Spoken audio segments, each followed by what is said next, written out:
Halo semua, hari ini kita akan belajar tentang proses dan substansi pengelolaan pendidikan atau satuan pendidikan. Jadi, dapat didefinisikan bahwa pengelolaan pendidikan merupakan perencanaan, pengorganisasian, pelaksanaan, pengawasan sumber daya pendidikan secara efisien dan efektif dalam mencapai tujuan pendidikan nasional. Ada juga proses pengelolaan pendidikan, di mana ada 4 proses dalam pengelolaan pendidikan. Yang pertama itu adalah perencanaan atau planning, di mana planning ini berfokus pada visi, misi, dan tujuan sekolah, membuat program kerja tahunan, membuat rancangan kegiatan dan anggaran sekolah. Yang kedua itu adalah pengorganisasian. Nah, pengorganisasian itu adalah pembagian tugas dan wewenang atau struktur dari organisasi. Nah, selain dari pembagian tugas dan wewenang, pengorganisasian juga itu adalah mengkoordinasi antar unit dan bidang. 3 itu adalah pelaksanaan. Pelaksanaan ini adalah implementasi dari pembelajaran baik intra maupun ekstrakurikuler. Yang keempat itu adalah controlling atau pengawasan. Nah, pengawasan ini adalah seperti supervisi akademik oleh kepala sekolah dan evaluasi terhadap program serta kinerja, serta menindaklanjuti hasil evaluasi pengawasan. Kita lanjut pada substansi pengelolaan pendidikan.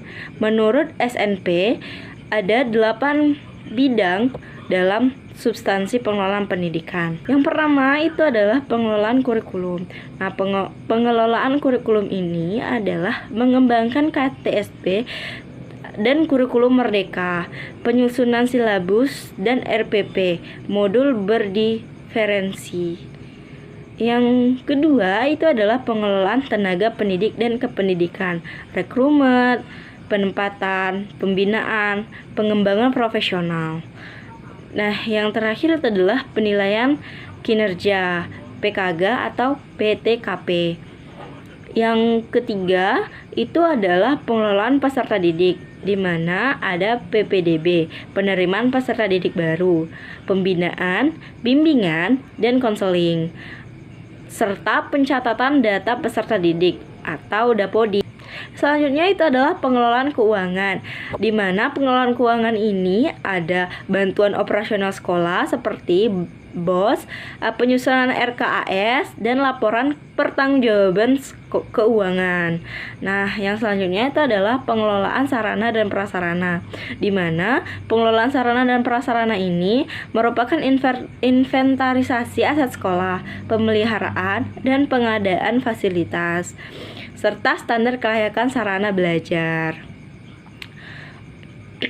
Yang selanjutnya itu adalah pengelolaan hubungan sekolah dan masyarakat atau humas, di mana pengelolaan ini merupakan kemitraan dengan orang tua dengan komite sekolah, kerjasama dengan dunia usaha dan industri untuk tingkat SMK. Nah, dan keterlibatan masyarakat dalam pendidikan.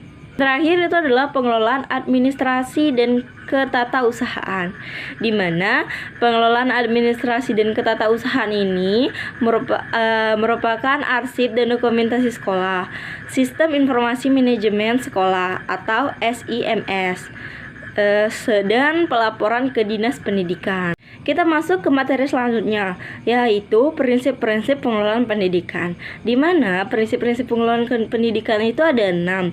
Yang pertama itu adalah transparansi atau keterbukaan informasi kepada stakeholder atau pihak terkait tentang keputusan, anggaran, dan proses pengambilan keputusan.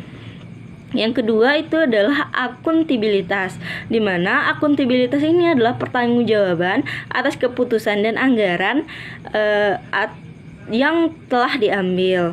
Yang ketiga itu adalah partisipasi. Nah, partisipasi ini melibatkan semua unsur sekolah seperti guru, siswa, orang tua, dan masyarakat dalam proses pengambilan keputusan. Yang selanjutnya atau yang keempat itu adalah efisiensi, di mana efisiensi ini optimal dalam penggunaan sumber daya seperti waktu, uang, dan tenaga untuk mencapai tujuan. Yang selanjutnya atau yang kelima itu adalah efektivitas. Nah, efektivitas ini merupakan pencapaian tujuan secara tepat sasaran, yaitu mencapai hasil yang diinginkan dengan efektif. Yang keenam atau yang terakhir itu adalah kemandirian. Nah, kemandirian ini merupakan otonomi sekolah dalam pengambilan keputusan, sehingga sekolah dapat mengatur dirinya sendiri secara mandiri. Tadi kita sudah membahas tentang prinsip-prinsip pengelolaan pendidikan. Nah, yang selanjutnya itu adalah dasar hukum pengelolaan pendidikan. Nah, dasar hukum pengelolaan pendidikan itu tercatat pada UU nomor 20 tahun 2003 tentang Sistem Pendidikan Nasional. Yang kedua itu adalah PP nomor 57 tahun 2021 tentang Standar Nasional Pendidikan. Yang ketiga itu adalah Permendikbud nomor 6 tahun 2021 tentang Petunjuk Teknik BOS. Yang keempat itu adalah Permendikbudristek nomor 16 tahun 2022 tentang standar proses. Yang selanjutnya atau yang kelima itu adalah Permendikbudristek juga pada nomor 40 tahun 2021, di mana ini adalah penugasan guru sebagai kepala sekolah. Pada materi kali ini, yang dapat saya simpulkan adalah pengelolaan satuan pendidikan yang efektif membutuhkan keselarasan antara proses manajemen, perencanaan, pengorganisasian, pelaksanaan, dan pengawasan dengan substansi pengelolaan di seluruh bidang, kurikulum, SDM, peserta didik, keuangan, sarana dan prasarana, humas, administrasi, budaya, sekolah. Semua komponen tersebut harus berjalan secara terintegrasi di bawah kepemimpinan kepala sekolah yang kompeten dengan satu tujuan akhir, terwujudnya pendidikan yang berkualitas dan berdampak bagi peserta didik.